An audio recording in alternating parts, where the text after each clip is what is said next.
Hello, everyone. As Allison said, my name is Phil Compton, and I think this is about the 15th or 16th time I've given this talk. So it's been over the course of probably close to 10 years now. So that went pretty quick. Anyway, today's class is on financial modeling. And a little bit of background for me, I went to WVU, so I'm a mountaineer from south of the border. If you're familiar with the backyard brawl, I'm the other half instead of Pitt. At any rate, I've been the CFO of a number of local tech companies, most recently Locomation. If you're familiar with Aurora, we were a smaller competitor of theirs and ended up having to sell the company a couple of years ago. But it's an exciting field, and I hope that Aurora does well. I am a CPA. I'm an entrepreneur. I've been part of several startups, and I do occasionally invest and advise companies still. I started out with one of the big four public accounting firms, PricewaterhouseCoopers. You probably know PwC, and then went to industry after about 3 years. Black Box was a big stint for me. We used to be on the NASDAQ under the ticker BBOX. WiseWire was a CMU spinout. And I always tell the story. There was a CMU student, much like yourself, sitting in the audience or online, that founded a company called a WiseWire back in the mid 90s, Ken Lang. And he eventually ended up selling it to one of his college professors. Is that wild or what? So it would be like one of you uh, creating a startup and eventually selling it to Meredith or Dave Mulwiney or whomever in CMU. It literally never happens, but it did. So I was a part of that acquisition. We ended up selling that company for 40 times revenue. So if you're familiar with valuing companies, it's not uncommon for companies to be valued at 1, 2, 3 times revenue, or maybe 4, 5, 6, 7, 8 times earnings, but 40 times revenue, that doesn't really happen much anymore. Maybe an Nvidia might be a example where it does, but those were truly the tech bubble days. I also was with a number of other startups. And anyway, I've worked on a leveraged buyout. That's basically private equity. That's what kind of the newer name for it. I've worked on a couple of IPOs going public. I've worked on a bankruptcy. I learned a lot through that. So that sometimes what goes up comes down. So that happened at Black Box while I was there. As I said, I helped sell WiseWire to Lycos. I co-founded my own cybersecurity company, and we had it for 5 years, and we sold it to a company called FishMe that is now called Cofense, whose CEO was a CMU grad. So there's another CMU tie. I've probably helped raise now more than $150 million in venture capital fundings, and that's even from small individual investors up to a Goldman Sachs. So the whole gambit. And you'll hear me say this throughout the talk here. Every fundraise is hard. It's just kind of different numbers and different players, but they're all kind of hard. Anyway, so I'm still active in the local tech community. So today we're going to talk about financial modeling. As I said, we're going to talk some about building the model, which got to build it to test it, and some of the planning considerations and assumptions that you apply to the model in order to create the results. Test your model. You sure don't want to create a model, a set of projections that is, and then throw it over the wall to a prospective investor and have them find mistakes or inconsistencies or contradictions. That's not going to go good. So you definitely want to test it before you share it. And at the end, I kind of tack this on. This, in a way, isn't relevant to my talk, but it is relevant to you all. And that is, I go over a cap table simplified, kind of cap table for dummies at the end. So I think that's something that people enjoy talking about or learning about. When you're building your model, you can't it's not advisable to just say, here's years 1, 2, and 3 of our projected operations. But that's very summarized. What investors will expect is that you're going to show detail for the first 24 months. Beyond that, let's face it. I mean, every month gets harder to project, right?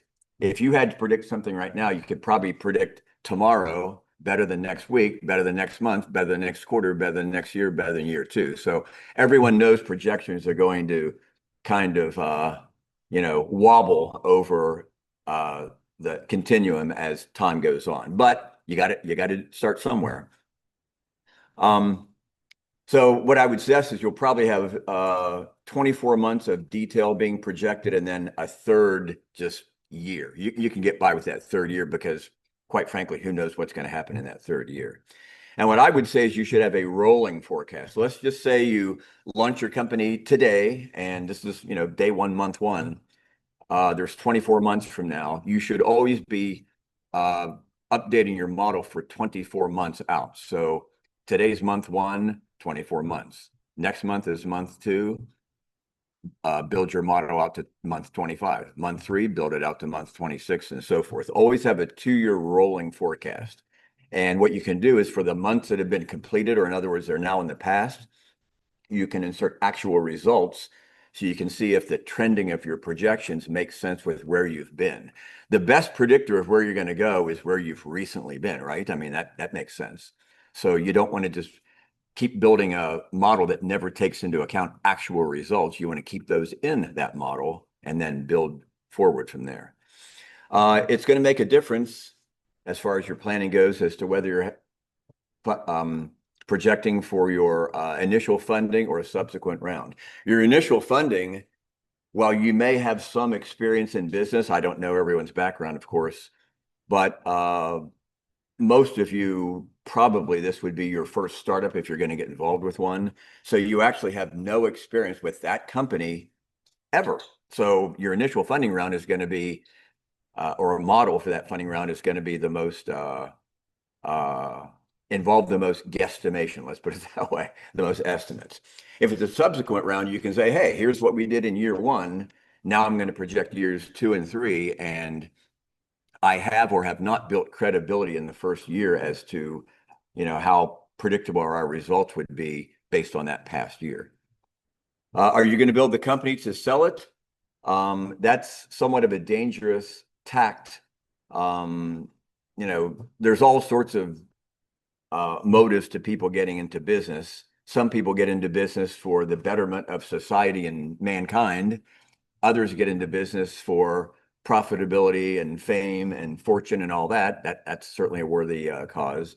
Some get in it to flip, a business and get on to the next one. So that shorter term focus is what I would suggest to be careful about. It might happen. You might be able to pull it off, but that's probably not what an investor wants to be hearing from you in the early days. Are you building a company to become public?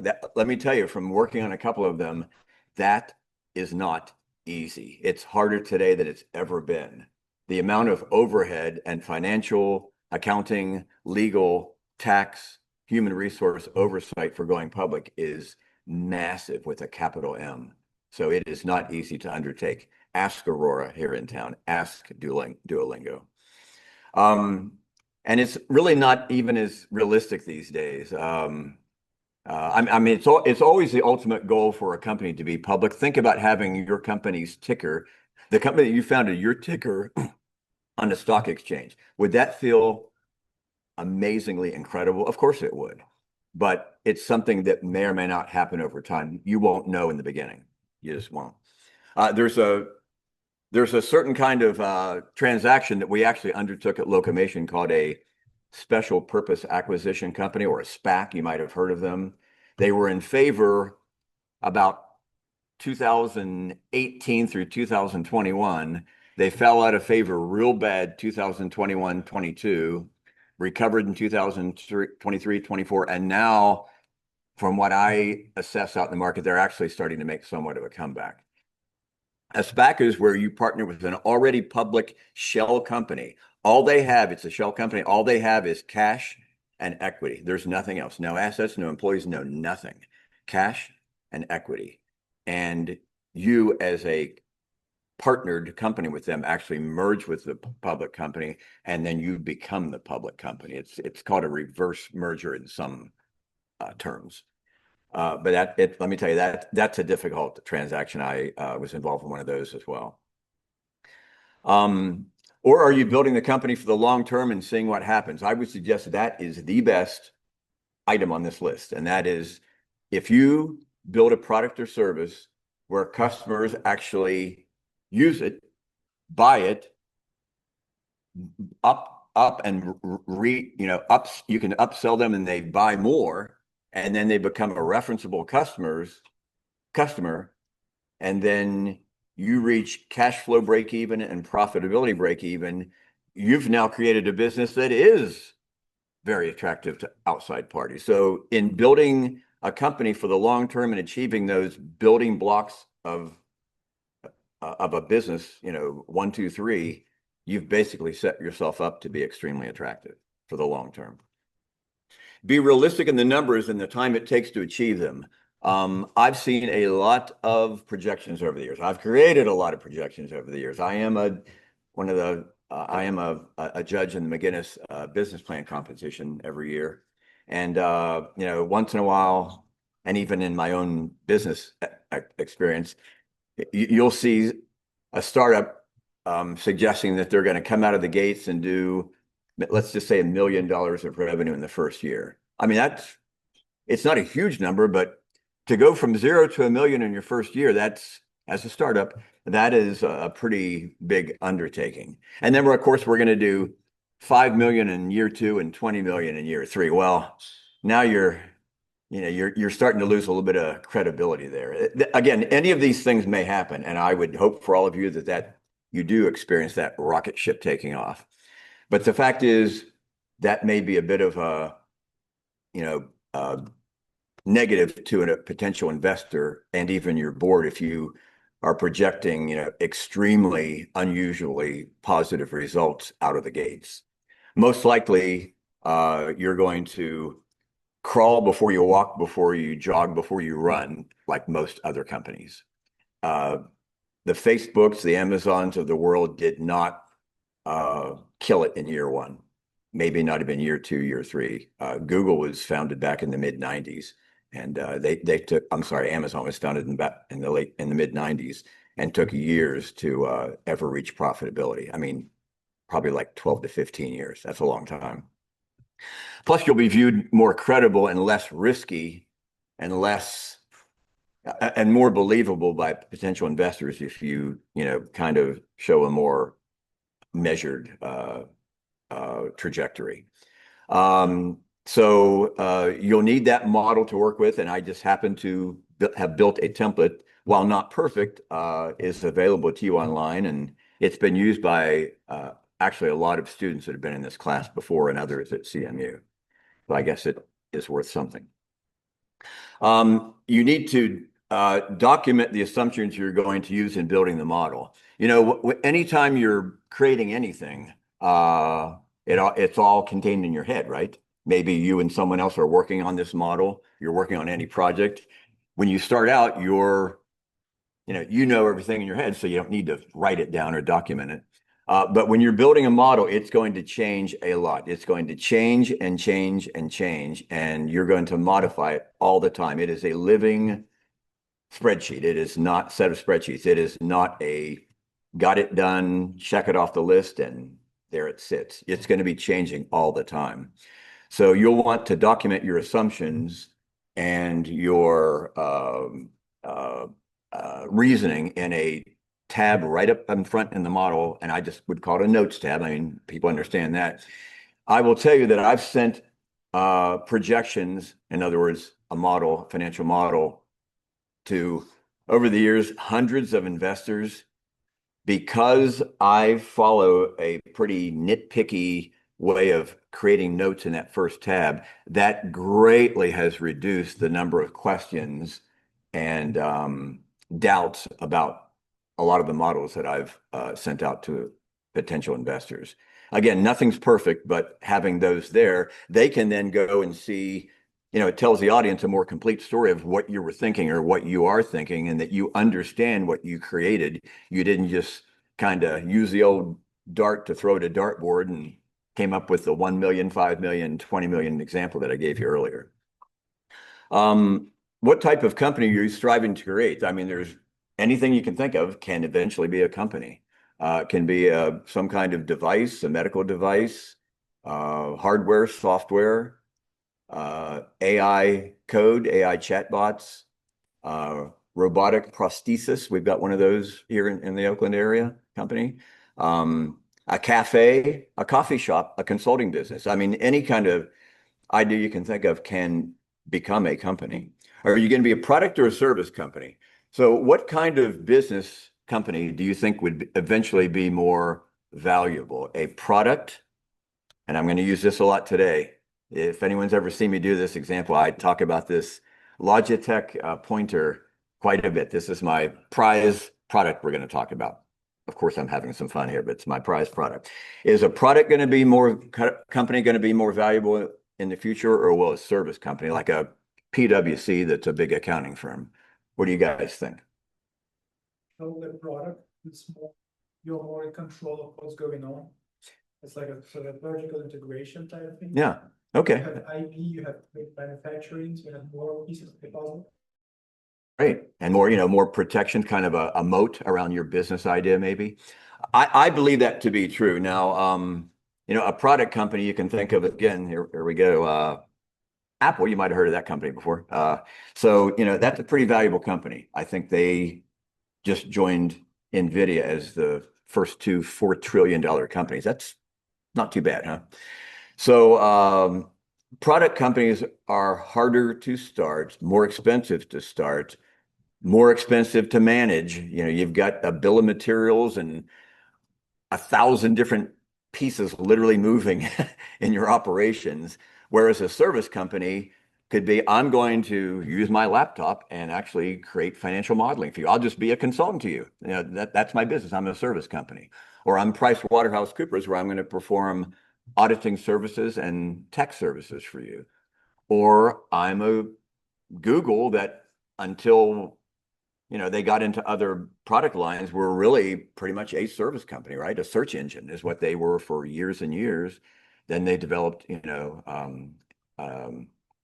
cloud products, and eventually they came out with devices like phones and whatnot. But for a long time, they were just a service company, a very valuable service company, mind you. But in the end, I think the product company, while harder to start and run, would be more valuable. In your model, are you going to build your product or are you going to buy it and resell it? So that's a big thing to think about. Again, if we're going to come up with this fancy, wonderful, device I have here, I've got to architect it, design it, develop it, build it, put it together as a beta, then an alpha. I've got to test it, go back, fix it, test it again, go back. And it's a real iterative process. And it's expensive to have, if you're going to create this product on your own, you've now got to build manufacturing capability, right? So, I mean, these are expensive things to undertake. Or are you going to simply buy this pointer from Logitech at a discount of some kind and resell it as a product that you represent? You're a reseller for it. Those are two very different models, two very different sets of assumptions in your model. Manufacturing, in other words, building, is going to be a lot more just to be kind of plain messy and hard, and reselling it's going to be relatively easy. But again, manufacturing your own product eventually, after you get all the kinks worked out and you get to the final version of the product that's selling, will eventually be, to your point, more profitable and attractive. Are you going to sell via your own, employees, your own direct sales team, or through partners? So it sounds kind of cool. Hey, Cisco or Juniper Networks or even, Amazon, they're going to resell my product. That sounds kind of cool, doesn't it? You're partnering with, companies as huge. But do you think they're going to know all the answers that customers would have of your new product? They're not going to have deep knowledge, right? You are. Are they going to put you at the top of their, attention and list? No, of course not. They're huge companies. I mean, if you're not already a very attractive, well-known product, they probably really aren't going to, in all honesty, give you much time and effort, right? That makes sense. So what you should be prepared to do as the founder or founders or even, all your employees, you need to be prepared to sell the product or service yourself. What's one of the most, I'll just say it. One of the most valuable ways to learn from a customer is actually why you're told no. No is believe it or not, a helpful answer to get. Not all the time, but some of the time. Because what you can then do is go back and say, well, gosh, we built this wonderful product. I thought everyone would love this. We threw it out there, and how can you not love this? Well, let me tell you how it's not perfect. And here's the three things. If you do these three things with this product, we'd be extremely interested. So now you've just been told where your product roadmap should lead. You might have had it on your architectural plan to follow a certain path. And if you've got 1, 2, 3 customers telling you need to go to the right and develop these more features to your product, then that's what you need to do. I mean, you're in business to generate revenue, not prove you were able to build the product that you thought the world was going to want. Maybe you'll achieve both, but I would suggest to you that customers have a pretty big vote, right? If you don't have customers, you don't earn revenues, you don't have a company. So you should be prepared to sell the product yourself.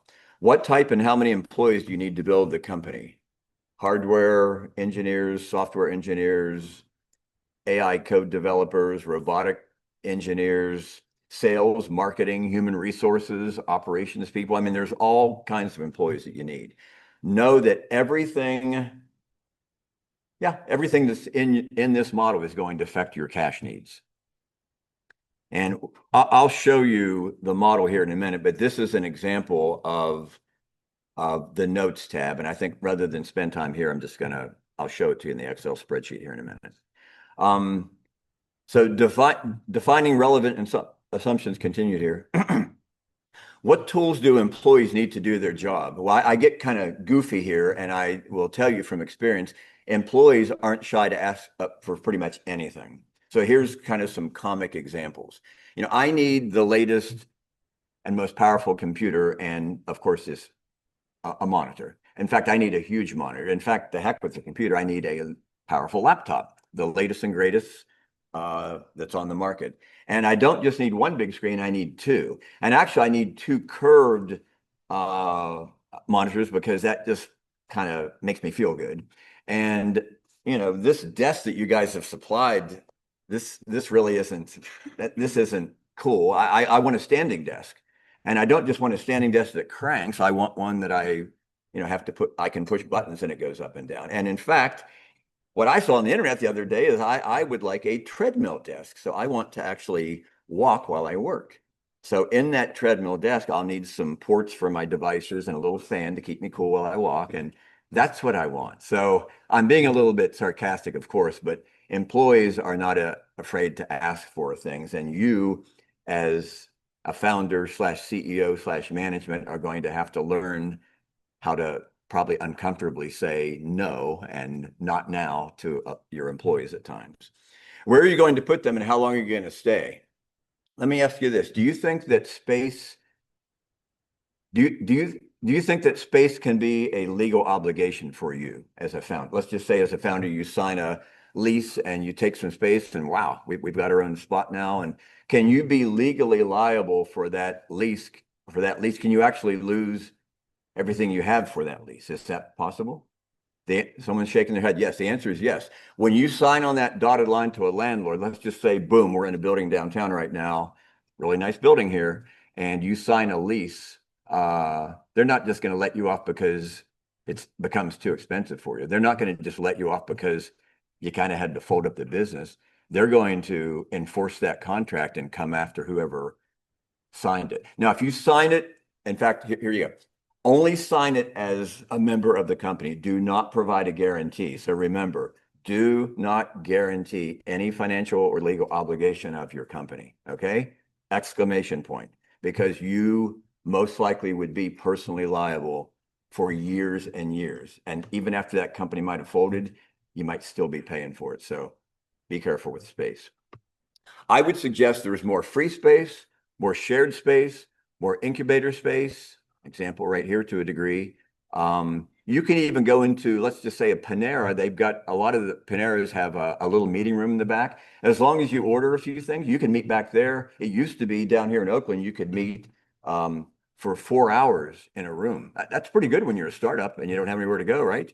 You can sit there with your two or three co-founders, let's say, and actually work in a Panera for the price of, you know, broccoli cheddar soup, right? So take advantage of what's available to you and don't overspend on your space or your environment or things like that. What kind of data or telecom infrastructure will you need? This changed everything, the phone. You don't need near the infrastructure that you used to need when I was young in my business career. However, if you're storing confidential information of individuals, consumers, known as personally identifiable information, or PII, you might have heard, or just big company information or any company information, you have to protect that to the nth degree. I've signed contracts with Facebook, eBay, LinkedIn, Visa, MasterCard, Bank of America. I mean, Walmart, so they were tough. And I've signed with CMU. I actually signed with the Software Engineering Institute when we had our cybersecurity company years ago. That was an interesting contract, university contract. And they expect you to protect their information literally at all costs. They expect you to provide the highest level of security known to corporate business world. Now, you can't always go to that degree, but you probably would end up storing that information today, the data in the cloud. You don't probably want that on premise, in other words, in your office. If something would happen to that server, even though you have it backed up, and that would almost surely be fine and work, you really should probably have your data infrastructure in the cloud. Again, the phone goes a long way. You don't even really need a phone system anymore. Just do 1-800-telecom or whatever. I can't remember the name of it, but we used to use basically a free service.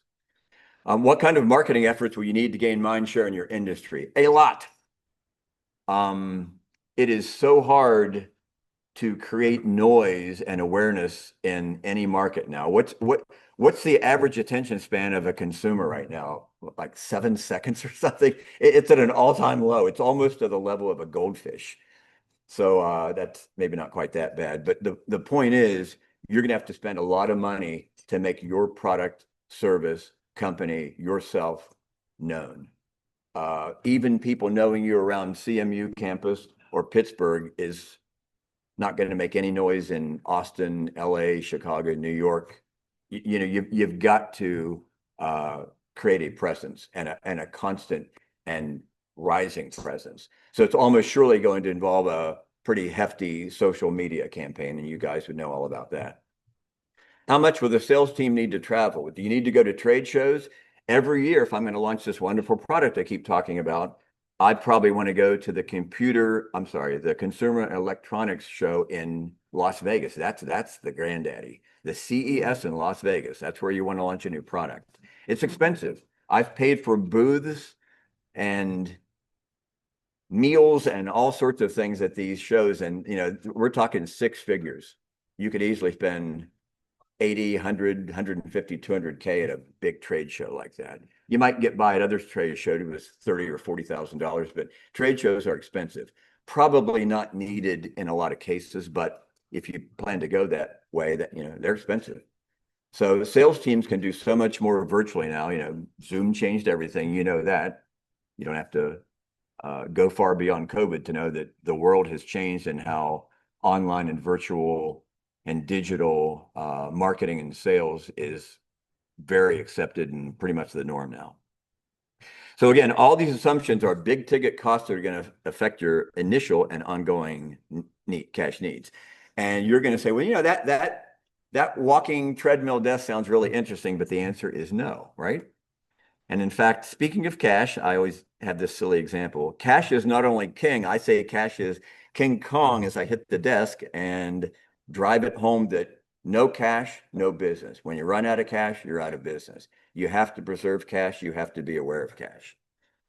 You know that is your own budget, right? You're college students. I mean, money doesn't grow on trees, right? Doesn't grow on them for companies either. So keep your model easy to understand and update because you're going to need to do it all the time.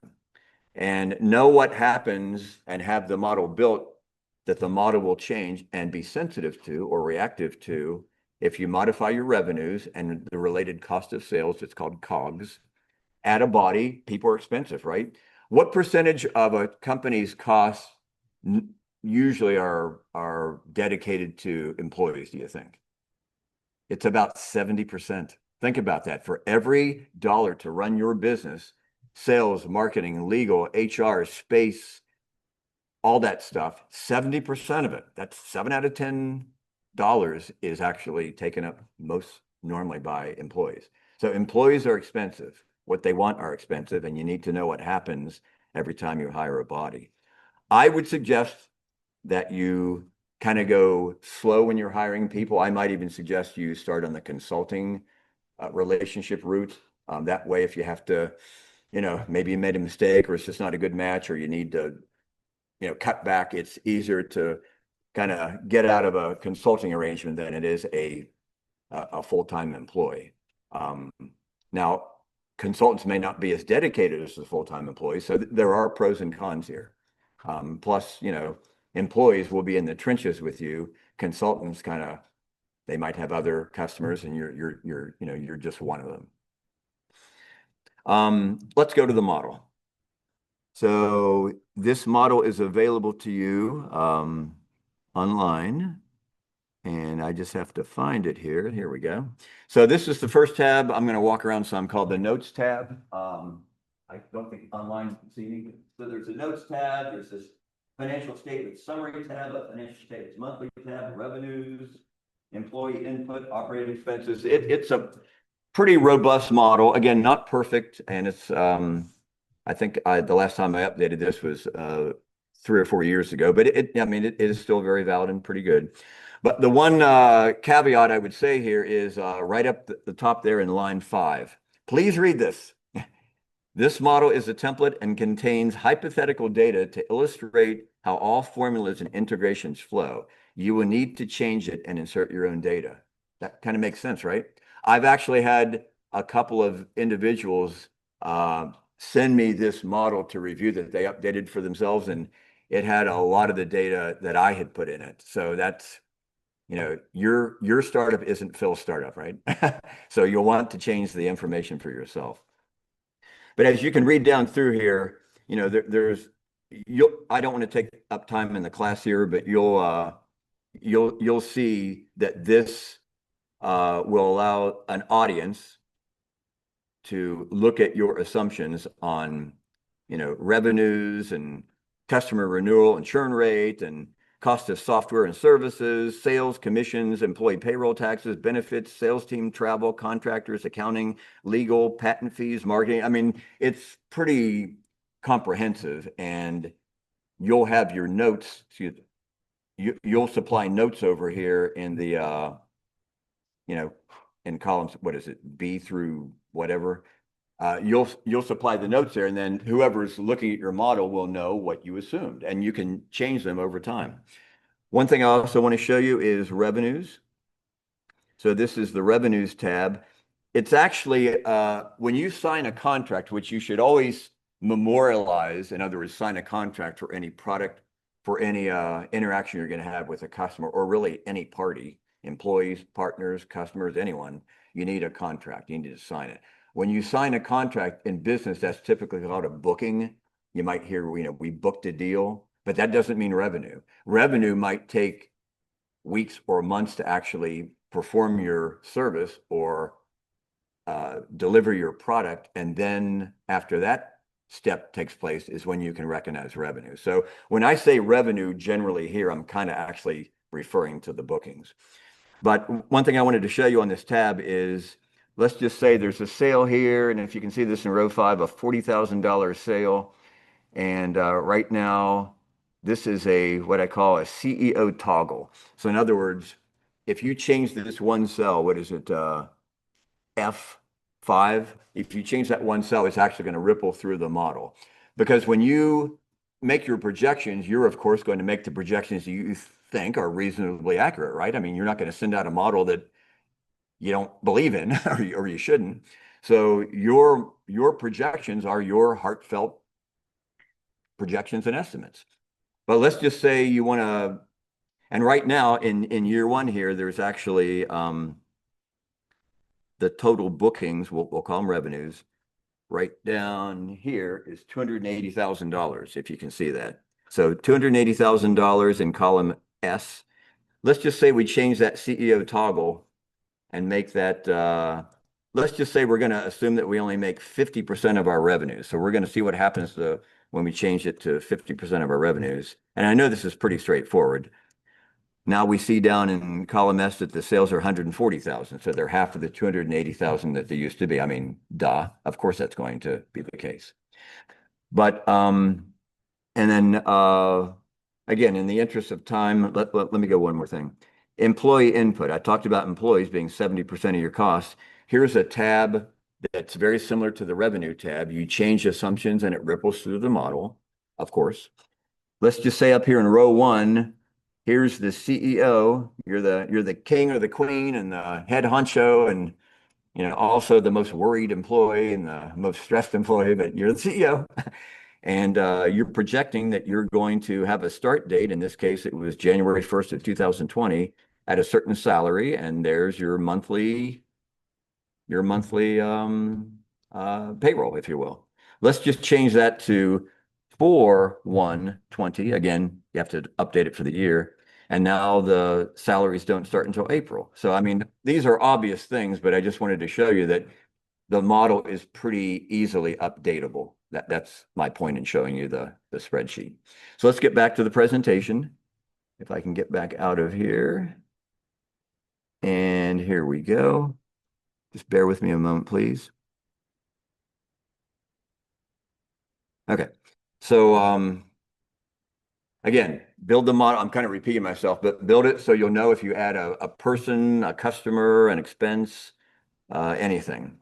That in turn feeds into the three main financial statements, which are income statement, sometimes called the profit and loss or the P&L. I mean, I think everyone knows what that is.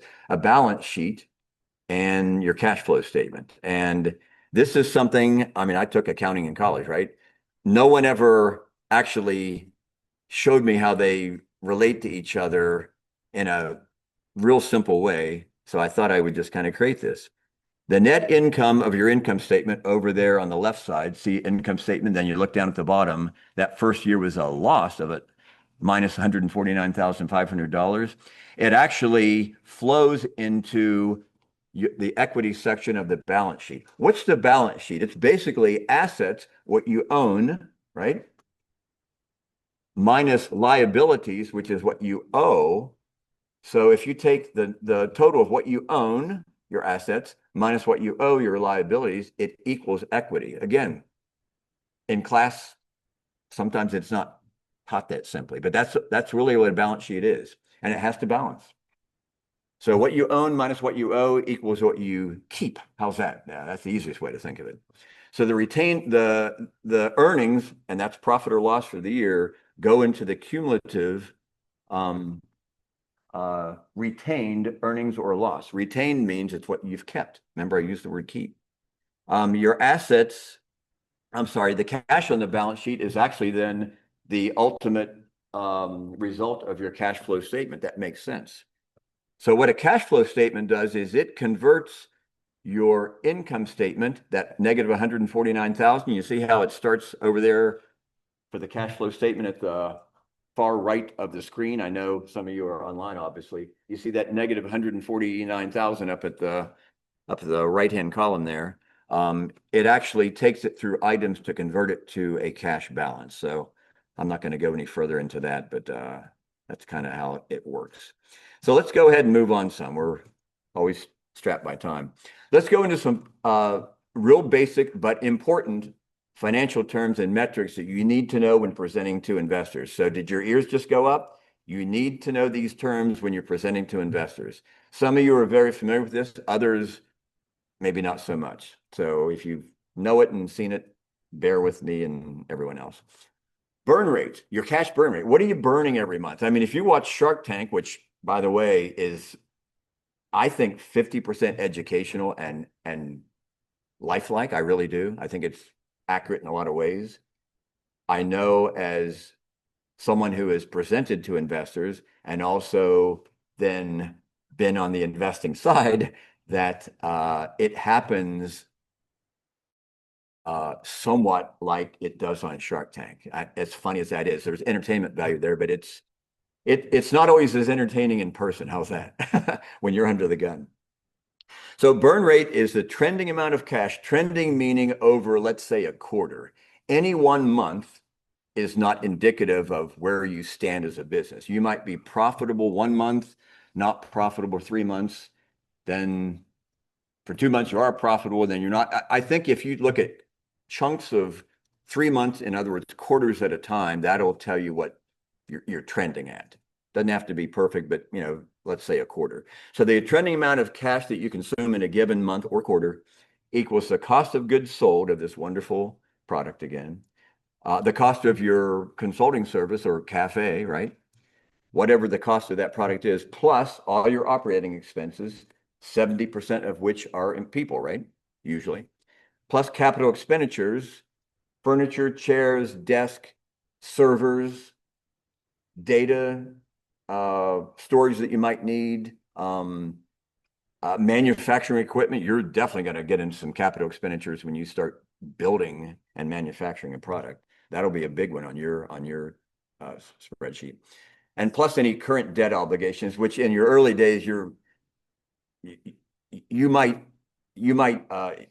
you'll sell notes to investors. In fact, that's probably how you'll raise your first round, but you're not going to take out a bank loan usually to start a company. There's always exceptions to what I say, but that's really not very common. So that all amounts to your burn rate. Runway, if an investor asks you how much runway do you have, you better know it right now. Just like Mark Cuban bashes on people on Shark Tank, you have to know it now. You don't know your numbers. Remember how he always says it? You don't know your numbers and you came on here, you don't know your numbers. When you're presenting to investors, you have to know your numbers.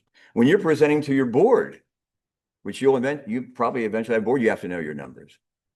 The runway is the amount of cash you currently have on hand today divided by your burn rate. So in other words, let's just make it easy. I have $1 million in the bank. I just raised money. Woo, party time. In fact, I have a little bit less than $1 million because I just had a party last night. But you have $1 million on your balance sheet, and your expenses are, on average, I know this isn't perfect, it's simple, are $100,000 a month. So I have $1 million in the bank, spending $100,000 a month. That's 10 months worth of cash, right? 1 million divided by 100,000. What if I'm able to instead, we better not hire people that fast. We probably won't hire people that fast. We don't want to get that treadmill desk that Phil talked about. Our expenses are $50,000 a month on average. That $1 million is now going to last, boom, 20 months. So it's not perfect, but I'm just giving you some simple examples. You need to know how much you're burning every month, how much cash you're consuming, and your runway. Okay, EBITDA. EBITDA is a big term that people like to throw around. Investors might say, what's your EBITDA and everything and all that. Or EBITDA is earnings from your operations before most things that you don't need to worry about. Earnings before interest, again, you will accrue interest on notes that you issue to outside parties. I mean, that is interest that it's called you book it or you accrue it over time. So you will have a non-cash interest expense. And taxes in the early days, I'd pretty much say you're not going to have any taxes. You might have some capital stock taxes in the state of Delaware, but that's insignificant. Depreciation on the equipment that you've bought, again, that's the big pain is when you buy the equipment, not depreciating it. And amortization, which is amortization of software and intangibles. But anyway, EBITDA is basically the income from your normal operations. That's just the best way to think about it. It's, am I profitable or not profitable from my normal operations before unusual items? And finally, and when I say break even, EBITDA or cash flow break even, again, that means for about a quarter at a time, right? You can't be profitable 1 month and then not profitable for the next 12 and say you're your cash flow break even because you only did it once. So cash flow break even is the point at which positive net cash flow is reached on a sustainable basis about a quarter. And remember that cash is king kong. You will, and finally, I'm harping on this, but you will burn cash before you bring in cash other than investment. And investment is not revenue, by the way. Investment is something that you put on your balance sheet in the equity section. Expenses and cash outlays will definitely precede revenue. Again, will precede sales and cash collections. There's exceptions to everything I'm talking about, but I'm talking about the 90% plus situations. Okay, so you're not going to build the perfect model the first time. You won't do it the third or fourth time, but just again, be conservative, credible, really give thought to what you're projecting. You probably won't hire people as fast as you think you will.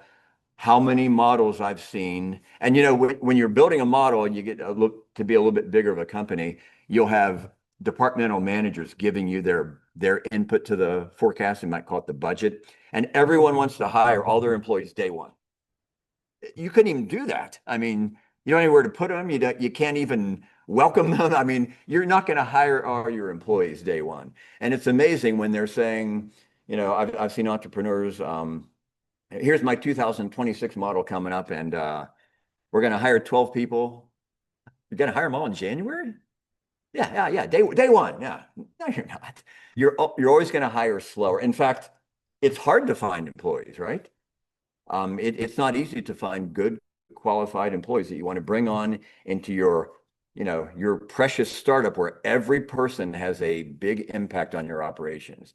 You get a bad attitude or apple in a group of 8, you don't want to welcome a wolf in sheep's clothing. I mean, that's a little bit harsh, but my point is you can't hire real fast, and you probably shouldn't hire real fast. So just be measured in how you build out your model, and again, test it to make sure that it behaves and responds in the way that it should, the way that you had envisioned. Don't let your investor or your board find 1 or 2 problems right out of the gates. And it is amazing how often, I've sent out models in the past, I will admit, sent it out, and in 5 minutes, an investor, hey, tab 12, looks like you got a problem there. It's like, oh God, I didn't test it enough. I didn't check it. So you have to be real diligent. Have someone else help you do that. And use those toggle cells to create what if scenarios. Okay, we're going to switch gears for the last 10 minutes or so over to the cap table example. And I know I'm going fast. This class used to be an hour and a half, so I'm kind of moving as fast as I reasonably can and still give you the information I want. So this is the cap table. I'll call it demystified if I can get this spreadsheet up here. There we go. All right, makes this a little bit bigger. Here we go. And I'm going to try to do this as fast and easy as I can. So the left-hand side of the spreadsheet, again, I'll probably walk around some, guys. The left-hand side is real simple. So let's start out. This is a picture of a company's initial external funding round. In other words, if you might issue notes or equity, let's say equity to keep it simple, equity to an investor. Got an investor lined up. There's 2 things that need to be negotiated on this cap table, and those are in the green cells. They don't show up real well on the screen. They do on my laptop, but they don't on this screen. And that is row 10, pre-money valuation. That's the biggie. How much is my startup or company worth versus what other outside parties think it's worth? In a perfect world, a company or entity would be valued at the price that a third party would objectively pay to acquire your entire operation. So when you're starting out, there's in some ways not a lot to acquire, right? So there's a lot of theory in your initial valuation. And yes, you can look at discounted cash flows and all that stuff. You never had discounted cash flows. I mean, you haven't produced anything. You're at day one. So how does that math really help? I can use my projections, which is what happens. So what an prospective investor will do is they'll use your model. So now it may come back to bite you. You're going to use your model and your numbers to generate a discounted future discounted future value of cash flows based on what you gave them. So it's what it really ends up being is you negotiate with the initial investor or investors, and sometimes it gets messy, sometimes it gets emotional because your baby is worth $1 billion, right? Right out of the gates. And investors typically want to invest as low as they can, go figure, and you want to sell equity as high as you can. I mean, this is economics 101, right? So, and then the next thing is how much are they going to put in? So those are the two things. What's my company worth and how much are they going to put in? So in this example, the pre-money valuation, I'm just going to throw in here in this cell, what is it, C10, going to keep it simple, $3 million. So I've got $3 million, 3 million shares, which I'll get to in a minute.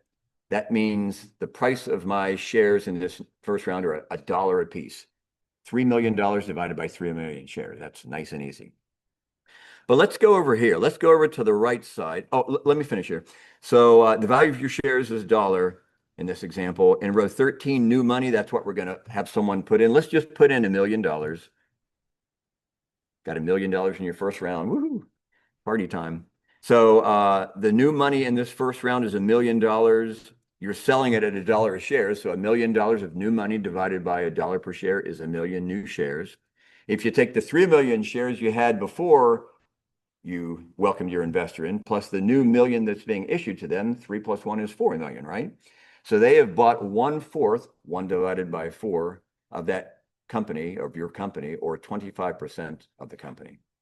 Let's go over to column I, and I'm actually going to delete my info here. So starting out, let's just say there's 2 co-founders. I'm making this all easy. 2 co-founders, and you've each got 1 million shares apiece. Again, party time.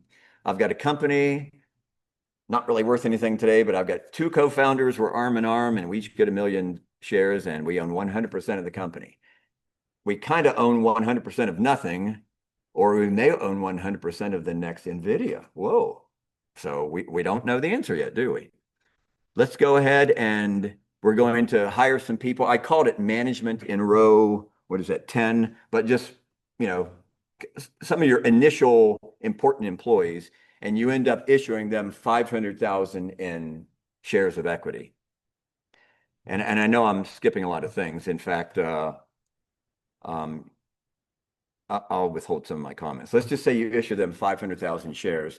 Now you as founders only own 80%. I mean, that's still a really big number, right? Nice and big. 2 million out of 2 million 5 is 80%. I mean, no problem. And I've got 4 or 5 star employees, and it's party. It's party time. Everything's going good.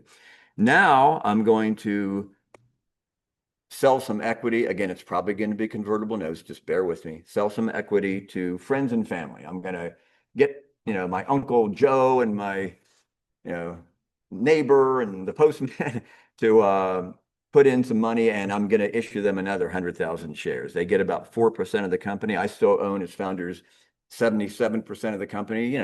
Everything feels great. Now I'm going to issue an employee option pool. An employee option pool are shares of equity that can be issued at any time, right now or over a period of time, to employees. It could even be to contractors too, but let's just keep it simple, employees. Some I'm going to grant right now, and let's just say in that row right there, that cell right there, I'm granting 100,000.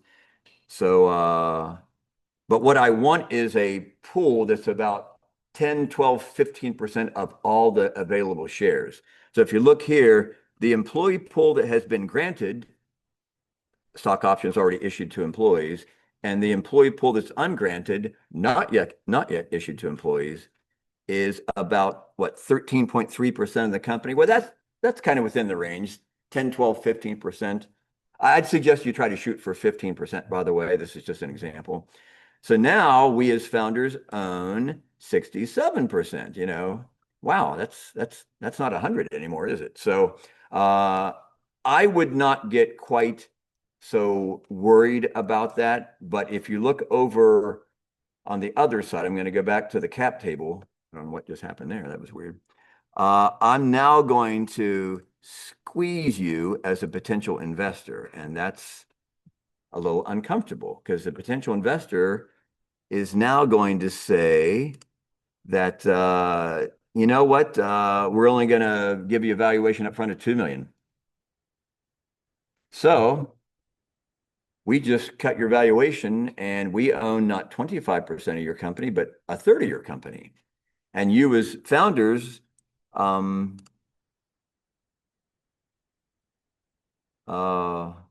that's interesting. There we go. Oh, I'm sorry. Yeah. Have to open up another section here. You as founders now have been squeezed a little bit and post this funding round because we squeezed you down to a $2 million valuation and we're putting in $1 million. You're actually squeezed down to 44%. Now that is starting to get uncomfortable, isn't it? But remember, do people remember what Mark Cuban says on Shark Tank? You know, you should be more concerned about, don't worry about those extra 3 or 4%, right? He always said, don't worry about that extra 5, 10%. Worry about making the pie bigger. What does he say? 100% of a watermelon is more valuable than 100% of a grape. I think that's one of his sayings. So in other words, now 100% of a grape is worth more than 0% of a watermelon. So the watermelon's bigger. You know, I've got a bigger piece of the pie, but it's not worth anything. So if you can bring in strategic partners, people, employees, and really great investors, and you're down to 40% or whatever, hey, if everyone makes the pie bigger, you all win.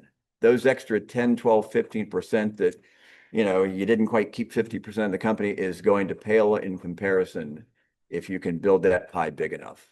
44% of $1 billion is, again, better than 67% of a $1 million company. I'll take that any day of the week, 1,000 times over. So that's the cap table kind of simplified. Again, this will be available to you. It's fairly simple. And again, those two things, negotiated valuation and the amount that they're putting in, that's where all the magic lies. So I want to stop there and maybe there'll be some time for questions if people can hang around, and thank you all for attending. So are there any questions? Thank you. Are there any questions? Anyone online want to ask a question? Unmute and ask a question. No questions from the crowd at all? Yes.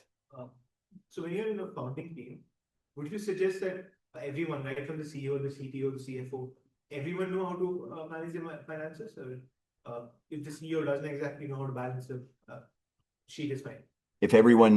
Should everyone see the model in finances? Yeah. You know, that's interesting. So as a CFO, I've tended to be pretty closed with some of the financial information, but I think as far as the projections go, it is wise to share those projections with your at least management team and in detail, and at a higher level to all employees. Why do I say that?